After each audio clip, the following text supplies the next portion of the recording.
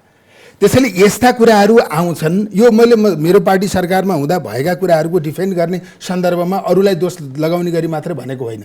विषय भ्रष्टाचार सम्बन्धी जे विषयहरू आउँछ अथवा अनियमितताका जे विषयहरू आउँछ ती विषयहरू हामीले गहिराइमा गएर छानबिन गरिरहेका छैनौँ होइन। छानबिन गर्न किन सक्दैनौँ त्यो चाहिँ एकदम अचम्मको कुरा छ होइन। यो चाहिँ हरेक सरकारका पालामा यस्ता विषयहरू आउँछन् तर ती कुनै पनि कुराहरू छानबिन भइरहेको छैन। अब यो नेपालको राजनीतिको सन्दर्भमा लहरो तान्दा पहरो गर्जिने भने जस्तो एउटालाई छानबिन गर्यो भने अर्कोले मेरो पनि छानबिन भन्दा सबै मुछिने यो चाहिँ एकदम चर्को बोलेर हैन त चर्को बोलेर कसैलाई दोष लगाएर आफ्नो मर्यादाभन्दा बाहिर गएर शब्द प्रयोग गरेर गाली गरेर मात्रै जनताले पत्याउँछन् भन्ने मलाई लाग्दैन।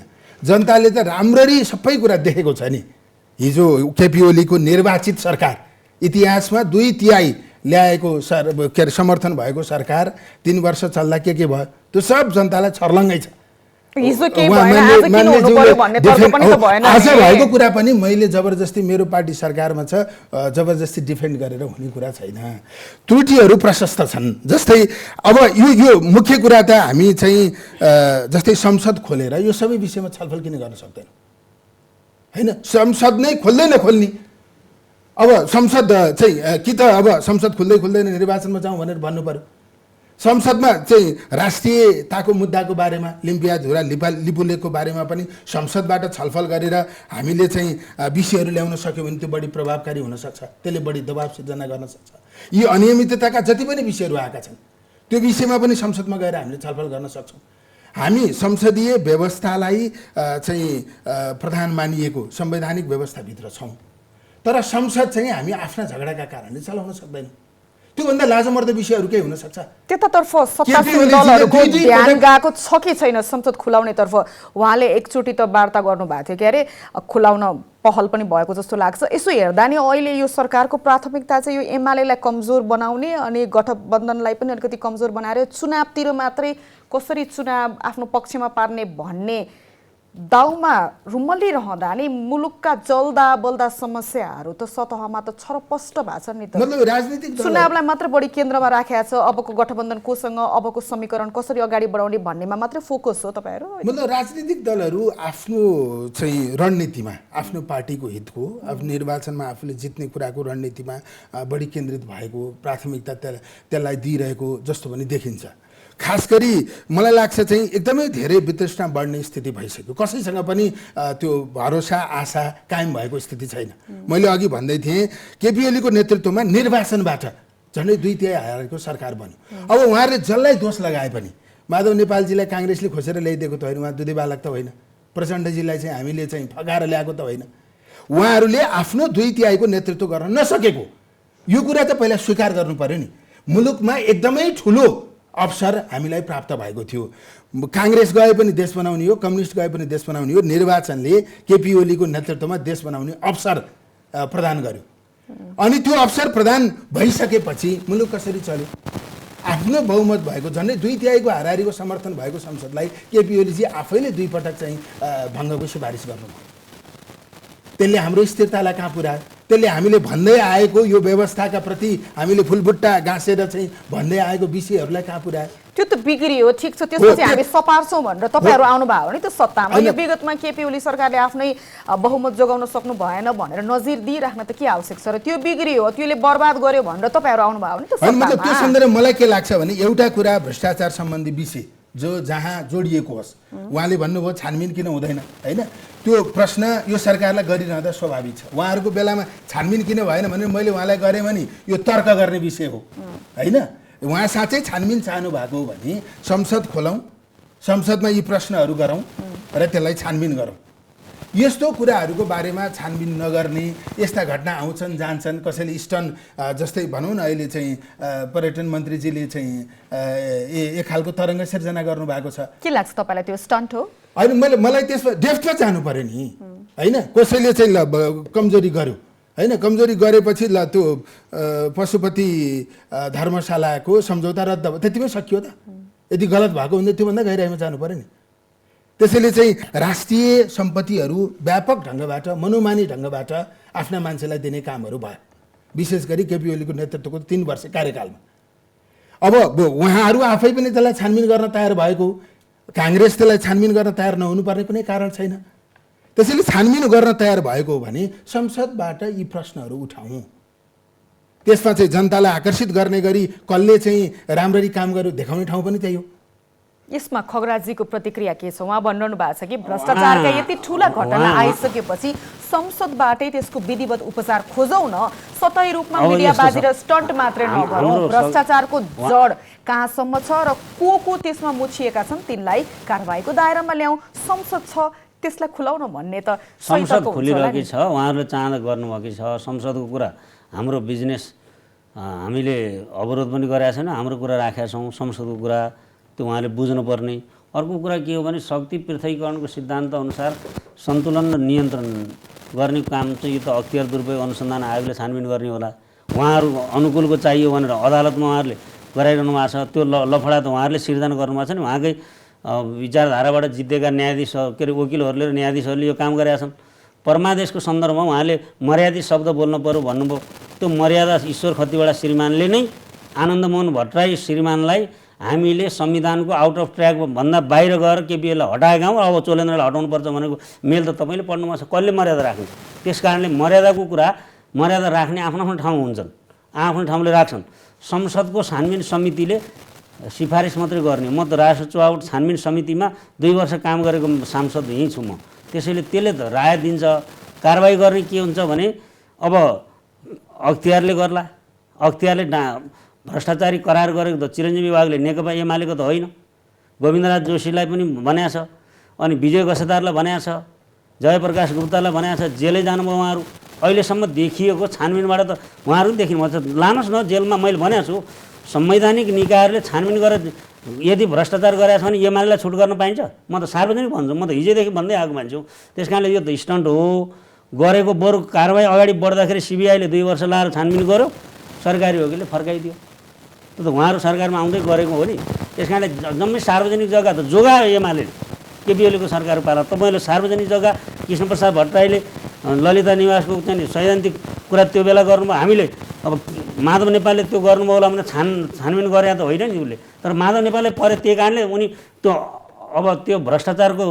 अभियोगबाट उम्कनको लागि गरे कि के गरे उनीहरूले जानु त्यो हामी अहिले भन्न चाहँदैनौँ अब जब उहाँले अर्को कुरा भन्नुभयो 2/3 सरकार त 18 महिनामा बिपी कोइरालाको पनि हटाइयो यहाँ त हाम्रो देशमा स्थिरता र बाह्य र आन्तरिक शक्तिहरूले हुन नदिने पनि छन् त्यो कुरा त काङ्ग्रेसले बुझ्नु पर्यो नि त काङ्ग्रेस आफू लोकतान्त्रिक शक्ति पनि गैर लोकतान्त्रिक विधिका साथ 20% पनि अध्यादेश हामीले 40% र बा हटाउँदाखेरि तमासम्म बचाउने काङ्ग्रेस 20% झारेर लोकतन्त्र बचाउने काङ्ग्रेस होइन 20% पनि नपुगेकोलाई नि हो भनेर मान्यता दिने काङ्ग्रेस हुनुहुन्छ त काङ्ग्रेसले त जवाफ दिनु पर्यो नि मर्यादा संसदीय मसिया भनेर काङ्ग्रेसले भन्नेले मर्यादित शब्दकै साथ भन्नुहोस् न जवाफ दियो एक अर्को कुरा भ्रष्टाचारसँग एमालेको कुनै साइनो छैन एमालेको कोही पनि मान्छे भ्रष्टाचारमा संलग्न भएको प्रमाणित गर्नुहोस् 15 रुपियाँमा मास्क किन्यो मास्कै नपाए बेला लिएको कुरा त पार्वता डीसी चौधरीले सार्वजनिक लेखा समितिमै भन्नुभयो त यो त हामीले ल्याएर बचाएको र छ स्वास्थ्य मन्त्रालय र त्यसको नेतृत्वले त हामीले बेकार गाली गरेछौँ त उहीँ भन्नुभएको छ त अनि त्यस कारण तपाईँले अहिले जे कुरा सुन्नुभएको छ त्यो त स्टन्ट हो त्यति बेला बजारमा अभाव भएको बेलामा खरिद ऐन अनुसारै लिएर आएका छन् होइन भने कारबाही गर न जेल हाल भनेको यहाँनिर नि मैले नबुझेको प्रश्न नि तपाईँ पनि भनिरहनु भएको छ कि नेकपा एमालेको पालामा भएका भ्रष्टाचारका घटनाहरू अगाडि आओस् होइन कारबाहीको दायरामा जाउन् जाओस् नेपाली कङ्ग्रेसको पालामा आएका घटनाहरू पनि जाओस् भनेर तपाईँहरू भनिरहनु भएको छ यो कारबाही चाहिँ किन हुन सकिरहेको छैन भ्रष्टाचार चाहिँ एउटा स्टन्टको मुद्दा मात्रै किन भइरहेको छ यो यति डरलाग्दो कुराहरू सतहमा आउँछन् 2-4 दिन मिडियाबाजी हुन्छ फेरि फासफुस हुन्छ गहिराईसम्म जाने त्यो ल्याखत हाम्रो सरकारहरूले किन राख्दैन अहिलेको यही सरकारबाट सुचारू गर्नु मिल्दैन त्यो प्रयास कस्तो हो जस्तै उहाँ मान्यज्यूले भन्नुभयो एमाले को सरकारको बेलामा चाहिँ कुनै पनि त्यस्तो घटना भएको छैन उहाँले उहाँका नेताहरू जेल गएनन् होइन अब त्यो चाहिँ त्यस्ता कुराको तर्कको चाहिँ कुनै तुक छैन उहाँको पालामा होइन ओम्नी काण्ड भएको के छानबिन भयो सरकारले त्यसलाई इनिसिएट गर्नु पर्दैन उहाँकै पालामा होइन पहिला चाहिँ मलको अनियमितता भएको पालामा के त्यो कसको पालामा भएको नेपाली जनतालाई चाहिँ तपाईँको मल समयमा दिन नसकेर मलको ठेकदारले चाहिँ मल समयमा उपलब्ध गराउन नसकेर चाहिँ किसानको त्यत्रो हाहाकार भयो त्यसको त्यो के छानबिन गर्नुपर्ने विषय थिएन त्यो के अख्तियारले छानबिन गर्नुपर्छ सरकारले छानबिन गर्नु पर्दैन मैले यहीँनिर नबुझेको नि तपाईँ उहाँलाई उहाँले तपाईँलाई ललिता निवास भन्ने यो बन्ने चाहिँ कसले हो त अहिले त तपाईँ सरकारमा हुनुहुन्छ नि अहिले पनि जति पनि विषय आएको छ पशुपति काण्ड आयो होइन तपाईँको दरबार को काण्ड आयो अथवा चाहिँ तपाईँको ललिता निवास आयो सरकारले इनिसिएट गर्ने सन्दर्भमा होइन इफेक्टिभली त्यसलाई गहिराइमा पुग्ने गरी त्यसलाई छानबिन गर्नुपर्छ इनिसिएट गर्नुपर्छ सरकारले अख्तियारलाई चाहिँ छानबिन गर्न सहयोग गर्ने अनि पार्टीमा यो तर्फको बहस तपाईँहरू चलाउनुहुन्छ त होइन मैले तपाईँको सार्वजनिक कार्यक्रममा आएर भनिरहेको छु यहाँ भन्नाले त तपाईँले लोकप्रियता पाउनु होला तर यसको आधिकारिक मञ्च तपाईँहरूले भन्ने त पार्टीको बैठक वैधानिक बैठकमा हो नि त आफ्ना सभापतिलाई दबाब दिने हो नि त हाम्रो बैठकमा के छलफल हुन्छ नि त्यो कुरा खुला छ हामीले उठाएका कुराहरू चाहिँ मिडियामा एकदम प्रशस्त रूपमा बाहिर आइरहेको छ तर मैले अघि नै चाहिँ के भने मुख्य विषय हामीहरू चाहिँ कस्तो छ भने आफूभित्र भएको कुरा त्यो गलतै भए पनि ठिक छ त्यसलाई चाहिँ अर्काको कमी कमजोरी औँल्याएर त्यसलाई ढाकछोप गर्ने कोसिस गर्छौँ त्यसमा म पनि कहीँ चुकेको हुन सक्छु यसको अर्थ हामी इमान्दार छैनौँ हामी पार्टीको जबरजस्त डिफेन्ड गर्ने पार्टीको बेलामा भएका कुराहरू चाहिँ एकदम जबरजस्त डिफेन्ड गर्ने आफूले खोतलेर छानबिन गर्ने प्रक्रियामा लिएर जानुको साटो जबरजस्त डिफेन्ड गरेर हामी अर्को पार्टीको बेलामा भएको कुरा मात्रै खोज्नतिर लाग्छौँ यो चाहिँ इमान्दारिता होइन त्यसैले भ्रष्टाचारको मामिलामा मैले अघि नै पनि भने नि अहिले यत्रो धेरै विषयहरू आएको छ ललिता निवासै संसद खोलेर छलफल गरौँ न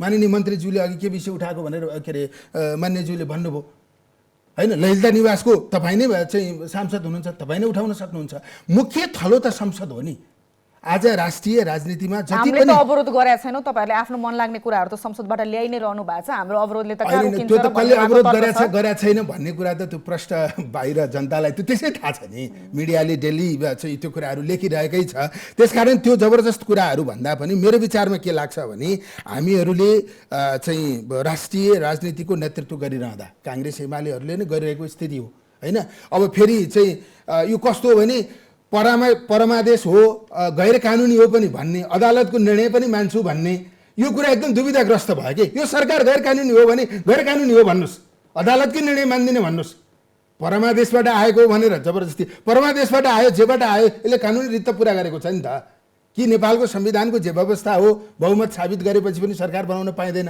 त्यो कुरा कि उहाँहरूले भन्नु पर्यो हैन तपाईहरु प्रश्न हुनुहुन्छ यो सरकार परमादेशबाट बनेको हो भने त अदालतका निर्णयहरु त गलत हो भनेर भन्न सक्नु पर्यो नि त अदालत तपाईहरुको दुविधा छ यसमा दुविधा छैन संविधान अनुसार अदालतको फैसला पालना गरेको अदालतको फैसला त्रुटिपूर्ण छ मान्देको मात्रै हो तपाईहरु मान्नै पर्यो नि हामी कानुन विधिको कुरा मान्नेले एक दोस्रो कुरा उहाँले जो कुरा उठाउनु भयो ओमनीमा घोटाला भएको प्रमाणित गर्नुहोस् न भएन प्रमाणित भएन उहाँ सार्वजनिक लेखा समितिमा पार्वता डीसी चौधरीले त्यो बेलामा पनि यसरी हामीलाई सामान ल्याएको र त धन्यवाद भनेर भन्नुभयो कि उहाँले अहिले स्टन्ट गर्नुभयो भनेर मैले प्रमाणसहित भनेको छु कारबाही गर्नुहोस् त्यस्तो छ भने तर सरकारले त्यो सम्झौता रद्द गरायो डिजीले गर्यो क्याबिनेटले गर्यो त्यसलाई त्यो सम्झौतालाई रद्द गरायो पब्लिकमा कुरा आएपछि ल हो भने अन्त अर्को सामग्री लिएर आयो अनि सरकारले इनिसिएसन लिएन अनि अहिले चाहिँ नि बुझ्दै नबुझी अन्तर्यमा जाउँ खोजौँ भ्रष्टाचारलाई चाहिँ नि पक्ष विपक्ष नगर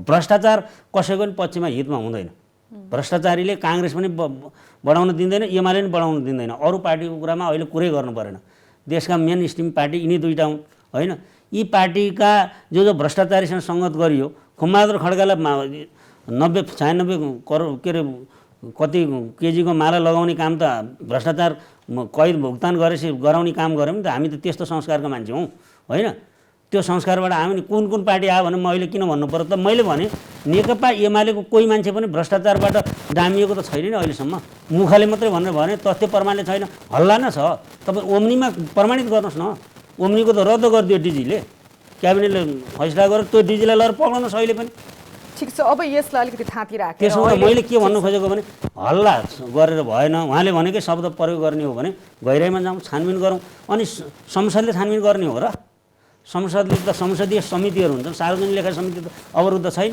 त्यहाँ छानबिन गर्नु पर्यो नि प्रदीपजी। तपाईँले बुझ्न संसदमा उठाउनु भने कहाँ हो त? सार्वजनिक लेखा समिति संसदमा उठाउने मात्रै हो। त्यो जुन समितिहरू छन्, संसदका समितिहरू कारगरै छन्, कामयाबै छन्, उनले काम गरे हुन्छ। त्यहाँ त काम किन गरेन त? तपाईँ सार्वजनिक लेखा समिति गरे हुन्थ्यो नि, वाइड बडी काण्ड ल्यायो नि, ल्याएपछि फेरि पछि किन हट्यो त? भनेपछि संसदीय समितिहरू फङ्सनेबलै छन्, काम गरिरहेछन्, त्यहाँ उठाउन कसले रोक्यो? हामी त त्यसको माग गरिरहेछौँ। तर एउटा कुरा साँचो तपाईँ साबिती हुनुहोस् कि सिबिआईले त्यत्रो 2 वर्ष लाएर छानबिन गर्यो, सरकारी वकिलले खिस्रीको फर्कायो कि फर्काएन? त्यही दोषी रहन्छ, निर्दोषी त्यही साबित हुन्थ्यो होला। मुद्दा चलाउन सिफारिस गरेन नि। ललिता निवास प्रकरणमा चाहिँ त्यति लामो छानबिन एउटा निष्कर्ष निस्किन आँटेको थियो। अनि त्यो एमालेलाई त्यही बेला फसाबा हुन्थ्यो नि त, हैन? मतलब यो कस्तो भने कानुनी प्रक्रियामा जाने सन्दर्भमा त्रुटिहरू भयो होलान् अथवा चाहिँ यति हल्का रूपमा पनि लिनु कानुनी प्रक्रियामा जाने बेलामा त्रुटि भयो होलान् भनेर यति हल्का सरकारी वकिलले मुद्दा फिर्ता पठाइदिन्छ भने भ्रष्टाचारप्रति त्यही त त्रुटि मैले भने नि, त्रुटि भएको भन्ने कुरा त हल्का त भएन नि त। त्रुटि भयो, कानुनी प्रक्रियामा जाँदा त्रुटि भयो, त्यो कसरी हल्का भयो? त्रुटि औँल्याउने कुरा नै मैले गरिरहेको छु। त्यसमा चाहिँ कस्तो हो भने जस्तै कानुनले फैसला गरेका कतिपय कुराहरू पनि व्यावहारिक पक्षबाट चाहिँ कतिपय गलत भएको देखिएको छ। तर मैले के भने त्यो विषयलाई राजनीतिक दलले समाइरहनका लागि, उठाइरहनका लागि संसद हुनुपर्छ। ललिता निवास उठाउन पनि संसदमा चाहिँ हामीले व्यापक ढङ्गले त्यो विषयलाई चाहिँ उठायौँ भने संसदीय समितिले प्रभावकारी ढङ्गबाट जति संसदबाट आवाज उठाउँदा एक प्रकारको दबाब होला, मिडियाबाजी पनि अलिक बढी होला। तर संसदीय समितिहरू त फङ्सनिङ नै छन् नि त, समितिहरूबाट पनि त यी कुराहरूको निर्क्यु लगाउन त सकिएला हैन? संसदीय समिति संसदबाट एक प्रकारको आवाज उठ्छ, आवाज त उठिसक्यो, यसलाई अब मिडियाबाजी चाहिएन के? संसदीय समिति छ भनेर संसद चाहिँ महिनौसम्म नचल्ने, संसद सदाका लागि बन्द हुने त्यस्तो पनि हुन्छ। संसदीय समितिले संसदको पूर्ण भूमिका गर्न सक्छ। मेरो आशय होइन कि त्यो मेरो आशय रहेन। गैर सांसदलाई संसदमा उपस्थित गराउनु हुन्छ, तपाईको कुरा हो नि। गैर सांसद होइन, तपाईले भनेको नि, कानुनले भनेको छ। अदालत जानुहोस् न त, अदालत जानुहोस्। गैर संसदलाई सभामुखले सांसद घोषणा गरिदियो। तपाईले हामी तपाईले चलाउनु, हाम्रो पार्टी तपाईले चलाउने हो र कांग्रेस हामीले चलाउँदैन। हाम्रो अडान फर्स्ट डेमा नै हामीले त्यो गरेको कुरा सम्बोधन प्रधानमन्त्री गर्नुपर्छ। नगरेपछि हाम्रो स्ट्यान्डमा छौँ नि, हामी त ओइलमा छौँ। तपाईँहरू जानु भएन ओइलमा?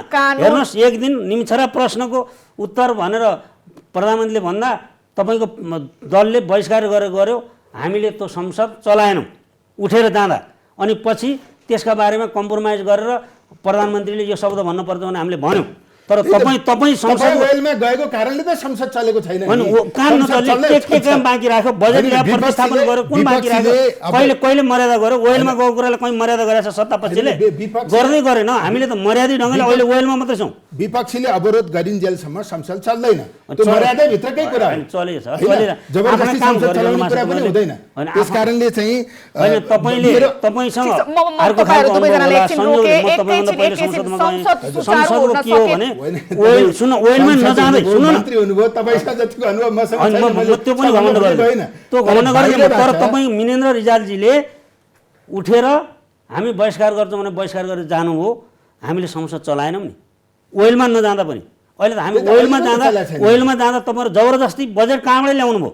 कहाँबाट अध्यादेशहरू ल्याउनु भएको छ? चल्या छैन संसद, चल्या छैन भने तपाईँले भन्नुहुन्छ संसदले जम्मै आफ्नो बिजनेस गरेकै छ। तपाईँहरूको अवरोध त कायमै छ नि, सभामुखको राजीनामा नआएसम्म हाम्रो यो अडान हो भनेर तपाईहरु हाम्रो विरोध जारी छ। हाम्रो विरोध जारी छ। कानुन विपरीत काम गर्न कसैलाई छोड छैन।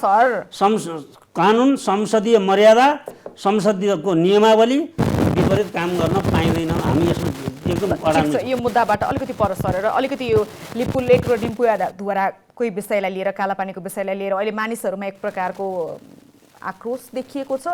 सरकारले खुट्टा कमायो भन्ने मानसिकता धेरै मानिसको छ। यो खुला रूपमा भन्दाखेरि, किन भन्दा विज्ञप्तिमा नाम समेत किट्न सरकार डराएको छ। महामन्त्री द्वयको विज्ञप्ति आएछ, त्यो पनि एक प्रकारको कर्मकाण्डी, फेरि तपाईँहरूको विज्ञप्ति पनि त्यही कर्मकाण्डी छ। सबैले कर्मकाण्डी मात्रै गरिरहने के? यहाँनिर प्रतिपक्षी भनेको त एउटा गभर्नमेन्ट इन द वेटिङ पनि त हो नि त होइन? तपाईँहरूले सरकारलाई हामी छौँ है यो राष्ट्रिय मुद्दामा चाहिँ जसरी नक्सा निकाल्ने कुरालाई सबै दलहरूले ओनरसिप लिए नि त, तपाईँहरूको इनिसिएसन थियो होला, तर सबै एक ठाउँमा आएपछि त्यो सम्भव भयो नि, त्यो राष्ट्रिय सम्पत्ति भयो, राष्ट्रिय मुद्दा भयो। यसै गरी यो सडक विस्तारलाई पनि राष्ट्रिय मुद्दा हो, हामी एक छौँ भन्ने सन्देश दिनुको साटो तपाईँहरू सरकार कहाँनिर खुइलिए लाएर आगामी चुनावमा हामीलाई फाइदा हुन्छ भन्ने रणनीतिमा त रम्नु भएन नि। सुन्नुहोस्, तपाईँहरूले कसरी सहयोग गर्नुभयो? तपाईँ समाजले के बुझ्नुहोस् भने सरकार कहिले खोइलिएला र हामी बसौँला भने यो 5 वर्षको कुरा होइन नि। 58-60 वर्षदेखि लिम्पियाधुरा, लिपुलेक र कालापानी क्षेत्र नेपालको भन्ने कुनै सरकार पाइएन, कुनै सरकार पाइएन।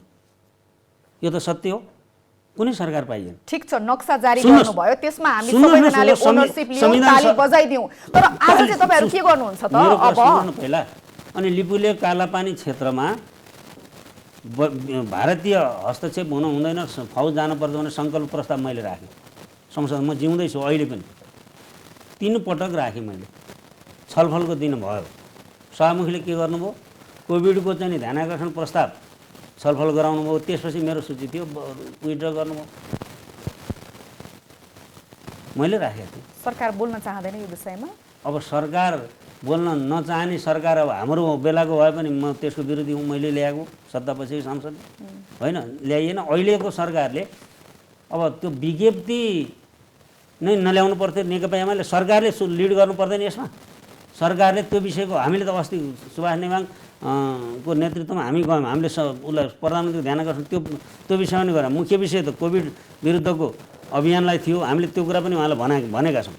अब हामी स्टेप बाई स्टेपै जान्छौँ र यसमा हामी काङ्ग्रेस र एमालेको फरक होला, तर हामी सिङ्गो देश एकताबद्ध भएर भन्न चाहन्छौँ नरेन्द्र मोदीलाई। आज पनि तपाईँ मार्फत म भन्न चाहन्छु, वीर पुर्खाले आर्जन गरेको, वीर भक्ति थापा, बलभद्र कुँवरहरूले सिञ्चित गरेको, उहाँको रगतको मूल्यले सिञ्चित गरेको धरतीको माटो समातेर सङ्कल्प गर्छौँ, हाम्रो धरतीमाथि कसैले धावा बोल्न पाउँदैन, चाहे चीन होस् या भारत होस् या अरू कोही पनि होस्। यसका लागि सत्तासीन दललाई सघाउने तपाईँहरूको तर्फबाट रचनात्मक प्रयास चाहिँ के हुन्छ त? यसमा हामी पुरै सहयोग गर्छौँ सरकारलाई। हाम्रो धरती हाम्रो कायम गर्नको निम्ति सरकार बोल्ड ढङ्गले अगाडि बढोस्। नेकपा एमाले आँखा चिम्लेर सरकारको सपोर्ट गर्छ, यसमा सार्वजनिक रूपमा तपाईँलाई भन्न चाहन्छु। सरकारले के गरोस्, कुन कदम चालोस् भन्ने मनसाय हो तपाईँहरूले? एक तपाईँलाई म बताउँ, लिपुलेकमा चीन र भारत मिलेर व्यापारिक केन्द्र बनाउने भने त्यहाँ धेरैलाई यो कुरा थाहा छैन। त्यति बेला परराष्ट्र मन्त्रालय सम्हालेको कार्यभार मैले सम्हालेको थिएँ। रञ्जित रेलाई मन्त्रालयमा बोलाएर सम्मान गरेँ मैले। र यो नाकाबन्दी हो र लिपुलेकमा तपाईँहरूले किन गर्नुभयो र चीनको राजदूतलाई नि बोलाएर मैले मन्त्रालयमा आफ्नो कुरा गरेँ र त्यतिखेर सुशील कोइरालाले साथ दिनुभयो। भन्नुभयो न, परराष्ट्र मन्त्रालय मैले सम्हालेको थिएँ। तर म आज सार्वजनिक गर्न चाहन्छु तपाईँलाई। एक दोस्रो कुरा, नाकाबन्दीको बेला यो नाकाबन्दी भने कसैले अहिलेसम्म लेखाएको थिएन, कसैले लेखाएको थिएन। नाकाबन्दी त पटक पटक भयो। त्यो नाकाबन्दी सुशील कोइराला सरकारमा हुँदा म मन्त्री नै थिएँ, परराष्ट्र मन्त्री युएनमा जानुभएको थियो। त्यो मन्त्रालयमा त्यहीँ बोलाएर रञ्जित रेलाई यो विरोध पत्र हामीले दियौँ र त्यो विरोधमा यो नाकाबन्दी हो भन्यो। नाकाबन्दी भन्ने अहिलेसम्मका पञ्चायतको पालादेखि कुनै सरकारले नाकाबन्दी भनेर रेकर्ड गरेको थिएन, हामीले गर्यौँ। सरकारले प्रश्न गरोस् भन्ने तपाईँहरूको चाहना हो? सरकारले डिप्लोमेटिक मुभ सुरु गर्नु पर्यो, अन्तर्राष्ट्रिय क्षेत्रलाई गुहार्नु पर्छ कि प्रमुख प्रतिपक्षसँग छुट्टै डायलग गर्नु पर्यो। प्रधानमन्त्रीज्यूले स्टेप चाल्नुहोस्, यो चाहिँ भूमि मिचियो, नरेन्द्र मोदी समकक्षीसँग उहाँले कुरा गर्नुहोस्।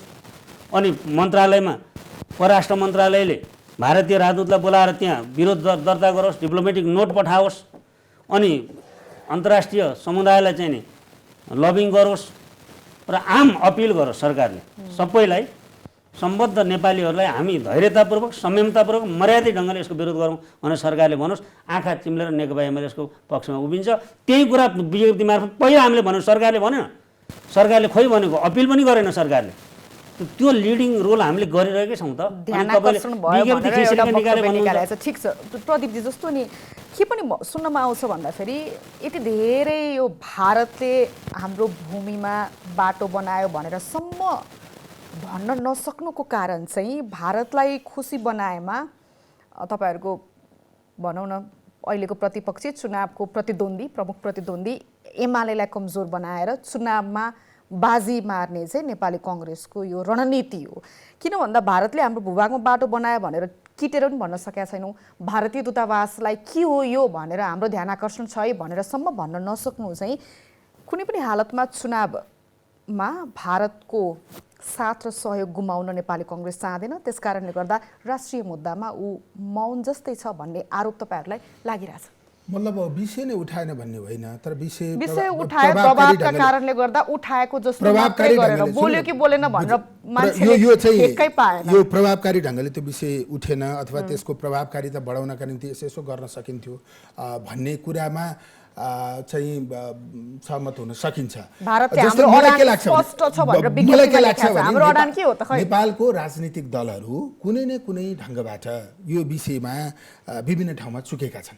जस्तै अघिल्लो सरकारले चाहिँ उसले इनिसिएट गरेर नक्सा आयो होइन, त्यो चाहिँ हामी सबैले साथ दिएर त्यसो भयो। त्यो चाहिँ केपी ओलीले अथवा एमाले एक्लै त्यसको ओनरसिप लिन खोज्ने कुरा पनि गलत हो। अथवा त्यो बेलामा सरकार चाहिँ केपी ओलीको नेतृत्वमा थियो, त्यो उहाँहरूले नेतृत्व गरेको होइन भन्न पनि त्यो पनि गलत हो। हामी सबै मिलेर त्यति काम गऱ्यौँ होइन।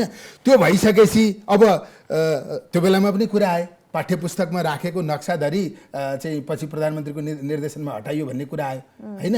अब त्यही सरकारको बेलामा विषादी परीक्षणको निर्णय क्याबिनेटले गर्यो होइन, पछि त्यो चाहिँ निर्णय फिर्ता गरियो भन्ने आयो। यस्ता कुराहरू अथवा अहिले जतै प्रभावकारिता हुनुपर्थ्यो त्यति भएन भन्ने कुरासँग प्रशस्त तर्कहरू गर्न सकिन्छ।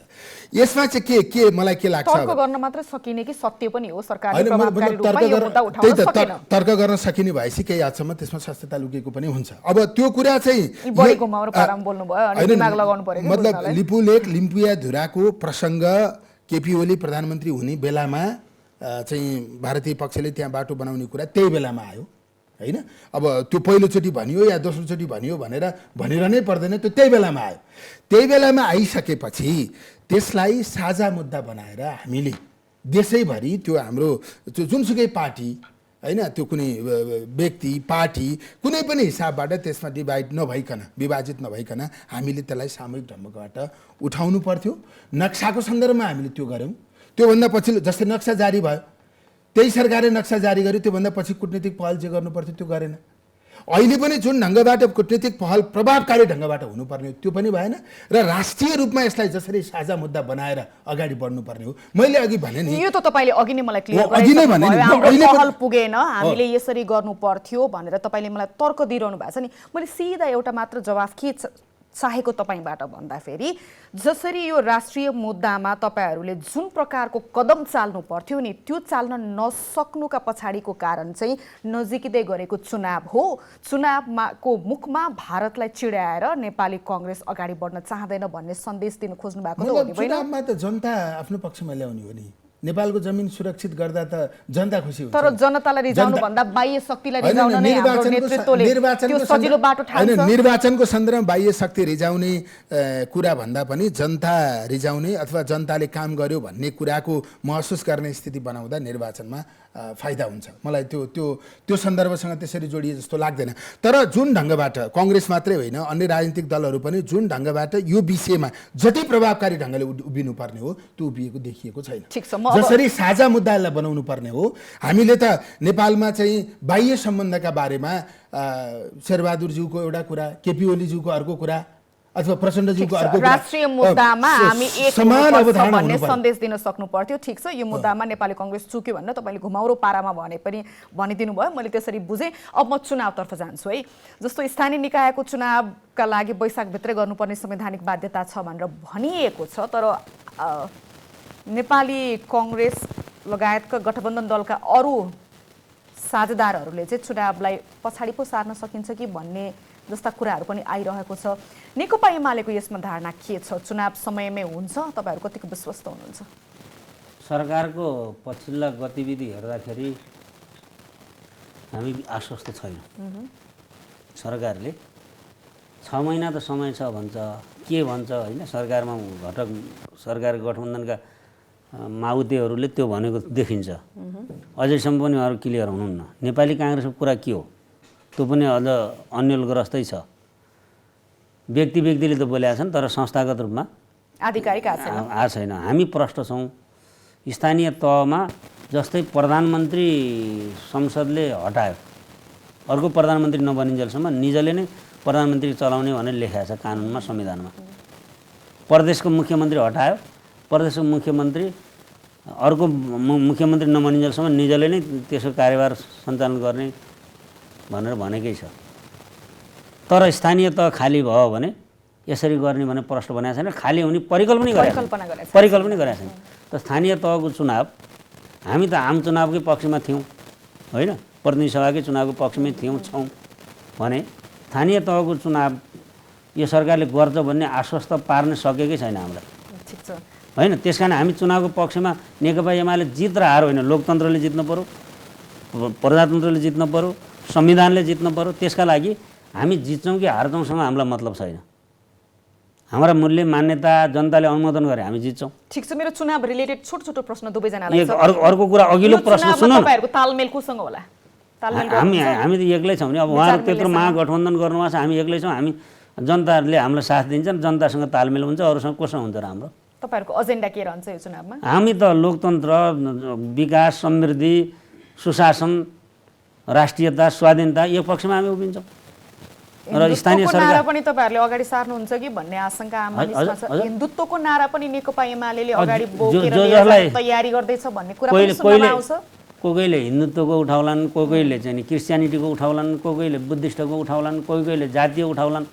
ती सबै कुरा भन्दा माथि छ नेकपा एमाले। देशको कुरा उठाउँछ, नेपालीको कुरा उठाउँछ, सम्पूर्ण जाति, धर्म, वर्ग, लिङ्ग, वर्ण, समुदाय सम्पूर्णको कुरा उठाउँछ र त्यसको हिमायती नेकपा एमाले। ठिक छ प्रदीपजी, अलिकति अन्त्यमा आइसकेका छौँ। अब चुनावसम्म यो गठबन्धन कायम रहन्छ? यो गठबन्धनले चुनाव पनि सँगै लड्छ के हो?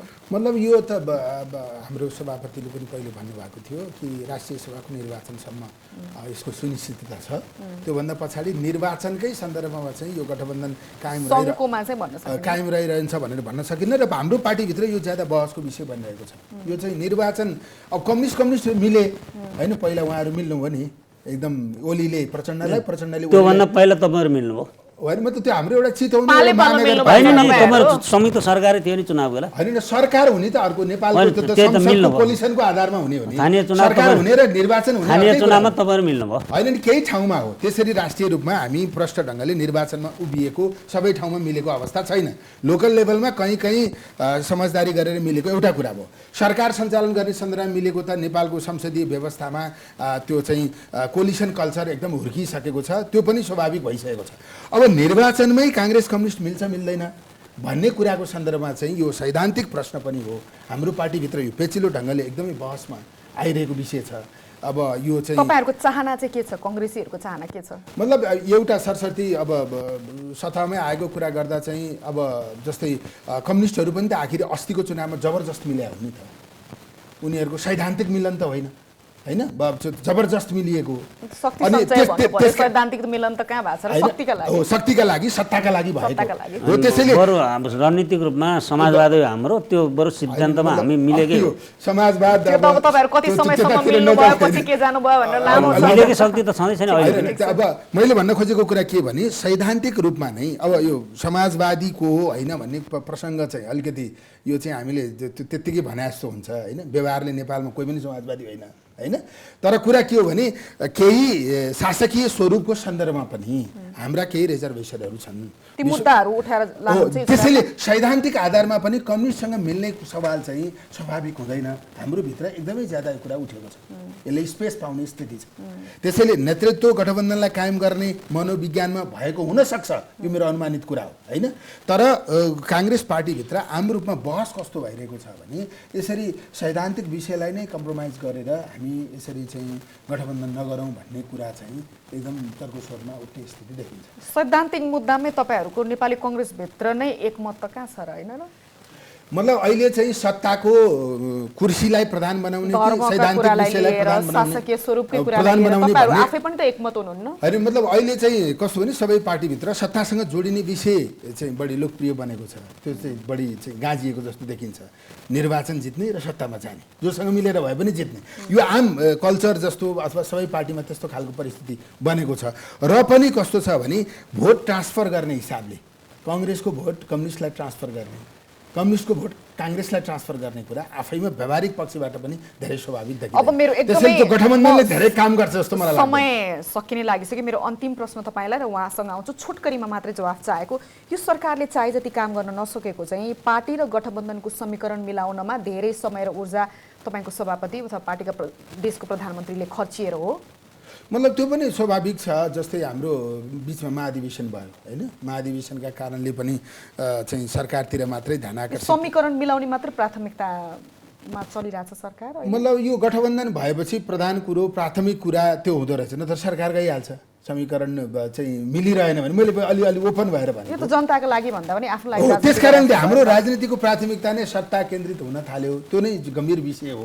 जसरी हुन्छ सत्तामा बसिरहने, सत्तामा जाने। यहाँ अन्तिममा चाहिँ खगराजीको टिप्पणी के छ? यो सरकारले चाहे अनुरूप काम गर्न नसक्नुका पछाडि के कारण देख्नु भएको छ? सरकारले चाहेकै छैन। पहिलो कुरा कामै गर्न तपाईँ चाहेकै छैन। ऊ त त्यहाँ गठबन्धन गरेर कुर्सीमा बस्ने बाहेक अर्को चुनाव मात्रै ताकिरह हो। उसले त्यसको लागि गएको यो यसले त्यस कारणले मैले धेरै टिप्पणी गर्नै चाहन्न। यो सरकारले गर्यो के?